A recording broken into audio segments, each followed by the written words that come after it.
জীবন আমাদের উপর ক্রমাগত প্রশ্ন ছুঁড়ে মারে। প্রতিদিন ছোট বড় উভয় উপায়ে আমরা নিজেদেরকে এমন সিদ্ধান্ত নেওয়ার হট সিটে খুঁজে পাই যা আমাদের ব্যক্তিত্বকে গঠন করে। আমাদের অনেকেই টিভি অনুষ্ঠান কে কোটিপতি হতে চায় এর সাথে পরিচিত। সঠিক উত্তরটি একজন ব্যক্তির ভবিষ্যৎ পরিবর্তন করতে পারে। সম্প্রতি সেই অনুষ্ঠানের একটি ভাইরাল ক্লিপ আত্মবিশ্বাস, নম্রতা এবং মনোভাব সম্পর্কে জাতীয় আলোচনার জন্ম দিয়েছে। কিন্তু আজকের সুষমাচার আমাদের আরও গুরুত্বপূর্ণ একটি প্রশ্ন জিজ্ঞাসা করে, কে কোটিপতি হবে নয়, বরং কে পিতার ইচ্ছা পালন করবে এবং ঈশ্বরের রাজ্যের উত্তরাধিকারী হবে।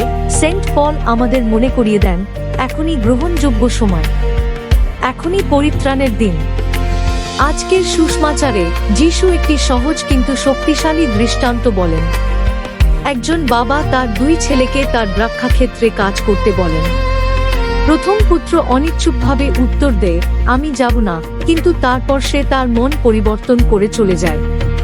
দ্বিতীয় পুত্র বিনয়ের সাথে উত্তর দেয়, হ্যাঁ মহাশয়, কিন্তু সে কখনো যায় না।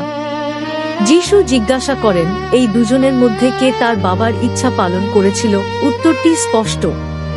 সদয় কথা বলার লোক নয়, বরং যার হৃদয় পরিবর্তন হয়েছিল এবং বাধ্য হয়েছিল। এই দৃষ্টান্তটি নিখুঁত মানুষদের সম্পর্কে নয়। উভয় পুত্রই প্রথমে ব্যর্থ হন।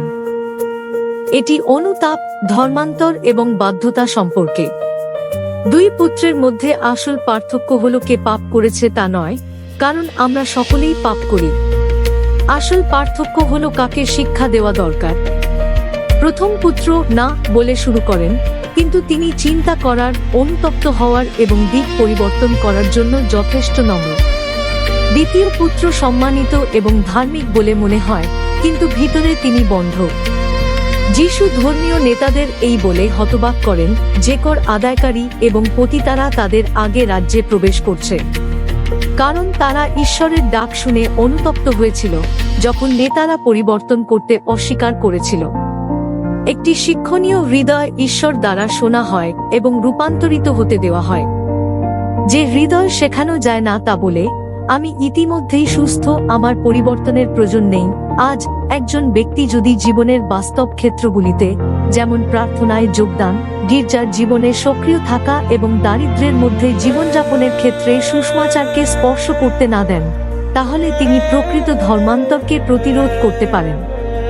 এই ক্ষেত্রগুলির মধ্যে একটি হল অর্থ। সর্বোপরি দীর্ঘ সময় ধরে কাজ, ক্রমবর্ধমান মূল্য, এ নয় স্কুল ফি অথবা নির্দিষ্ট পেনশন।